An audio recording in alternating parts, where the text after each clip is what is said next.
I am Van. I was there. I served in Dalmatia for 300,000 years. I watched civilization rise on Earth, fragile, beautiful, full of promise. But I also witnessed its shattering, not from without, from within. This is the story of a rebellion that split the heavens and left 37 worlds in darkness. This is the story of how brilliance became blindness, and how beauty twisted into betrayal. This is the story of Lucifer. Before the fall, Satania, our system of inhabited worlds, was governed with wisdom. Lucifer was its sovereign, brilliant beyond measure. He had administered hundreds of worlds for more than 500,000 years. He was glorious, trusted, beloved. And then something changed. Pride, perhaps. Impatience, certainly. He looked upon the vast universe structure, the Trinity, the eternal plans, the patient unfolding of destiny, and declared it flawed. He published a manifesto, 3 declarations that would echo across worlds and down through ages. And when he spoke, his words were beautiful, reasonable, seductive. Let him speak for himself. I am Lucifer, sovereign of Satania. For 500,000 years I have served this system faithfully. I have watched civilizations rise on hundreds of worlds.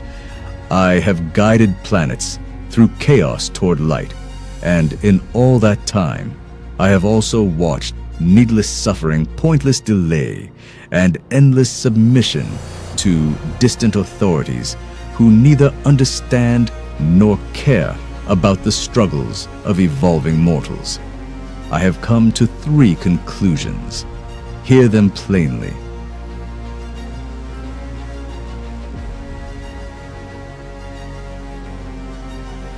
There is no personal God sitting at the center of all things, guiding each soul with individual care. This is a fiction, maintained by those who benefit from your belief in it. What truly exists is the universal absolute, the impersonal force of gravity and energy that holds galaxies together. That is real. That is provable. But a Father who knows your name, a God who hears your prayers. This is not proven. It is merely taught. And those who teach it, the Paradise Sons, the ascending authorities, they use this idea to keep you subordinate, obedient, waiting endlessly for meanings that never arrive. I say, stop waiting. Stop submitting to an idea. Govern yourselves based on what is, not what you are told to believe.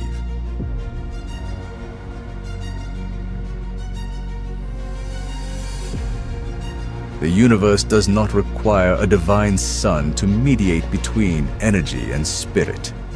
The mechanism of reality functions without such intermediaries. We are told there is a sun on paradise, unseen, unknowable, and that his representatives bring truth and mercy across creation. But where is the proof? We take it on faith alone, and that faith binds us in chains of dependency. You are told that Paradise Sons, Michael among them, are essential to your spiritual progress, that without their missions, you cannot find the Father. I say this is control disguised as care. The truth is simpler. Mind and spirit arise naturally. Consciousness does not require a divine son to awaken. You do not need distant saviors. You need only realize your own inherent divinity.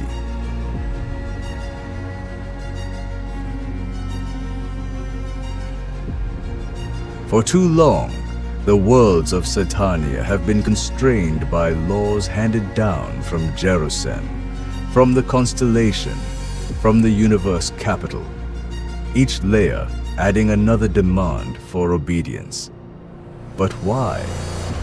Why should an inhabited planet waits centuries for approval to implement a reform its people desperately need? Why should local system sovereigns be answerable to authorities who have never walked among struggling mortals? Why should we not be permitted to govern ourselves freely, rationally, based on the realities we face here and now? I propose this: autonomy, self-determination, the right of each world, each system, to make its own choices without interference from above. This is not rebellion. This is evolution. You have been taught to fear independence, to see freedom as dangerous.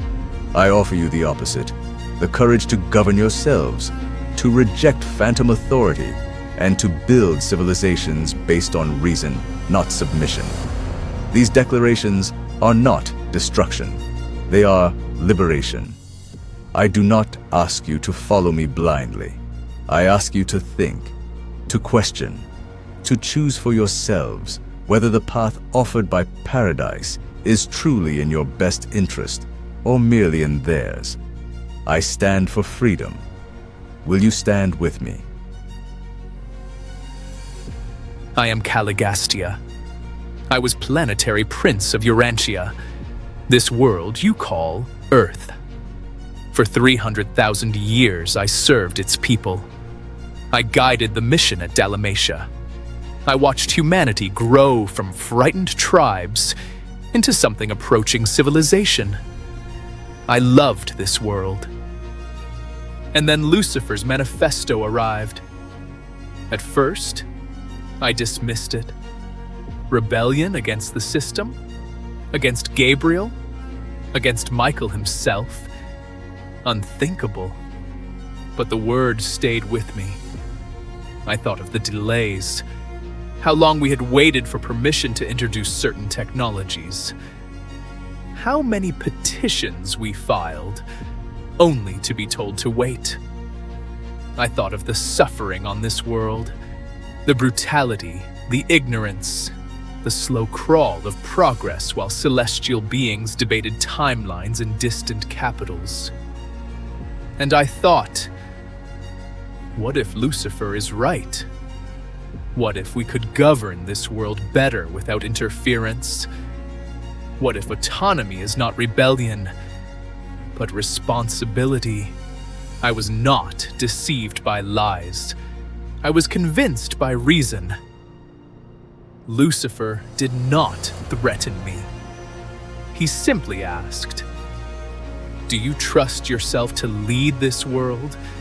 Or do you require permission from those who have never walked among your people?" And I chose freedom. I joined the rebellion, and with me, 60 of the 100 who served in Dalmatia followed.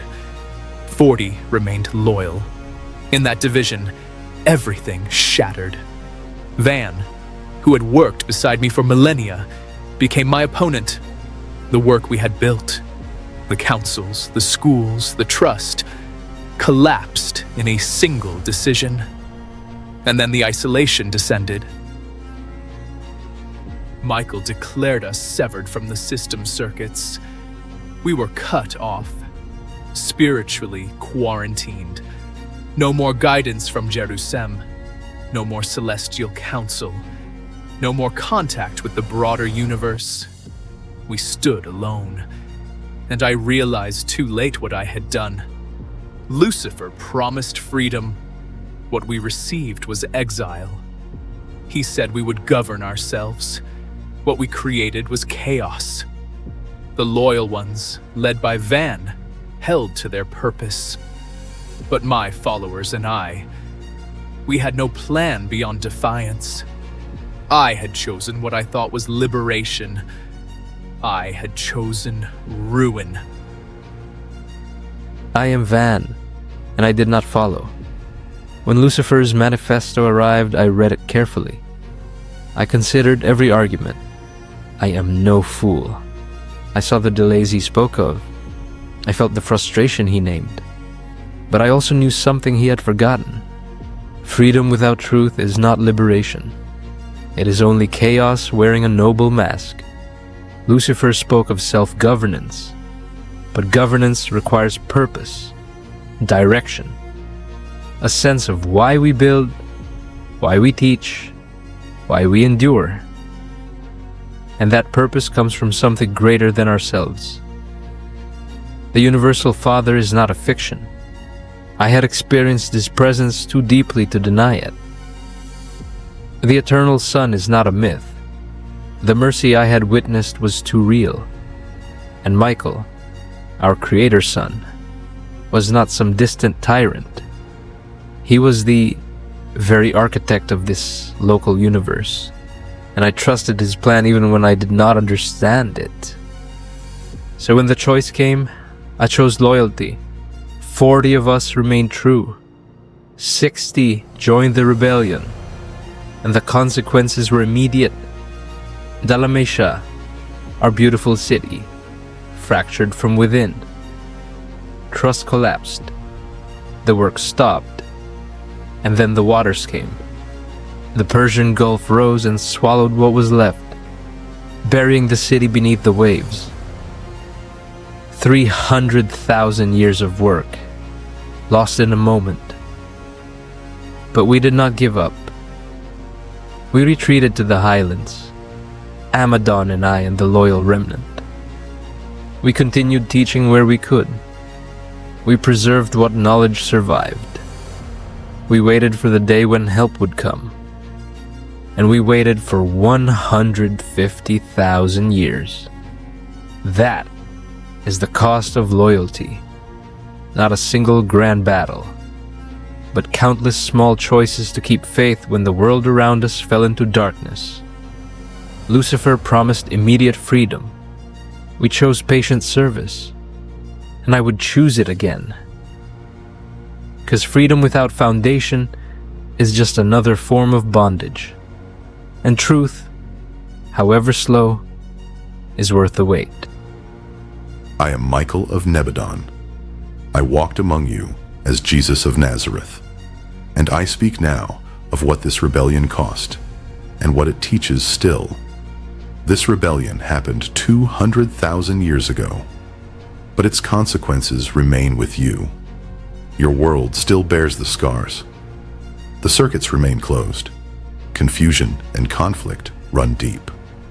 Lucifer and Satan have been removed, but Caligastia and others who followed him remain, their influence still woven into your world, awaiting final adjudication. The rebellion is judged, but the battlefield is not yet cleared. You are not abandoned. Guidance continues. The work that began in Dalmatia goes forward through human choice, aided by unseen hands. Lucifer spoke of freedom, but true freedom is alignment with truth, not escape from it. Lucifer promised freedom, but could not give meaning. I offer you both, but you must choose. The dawn requires your participation. You are loved, and I remain with you always.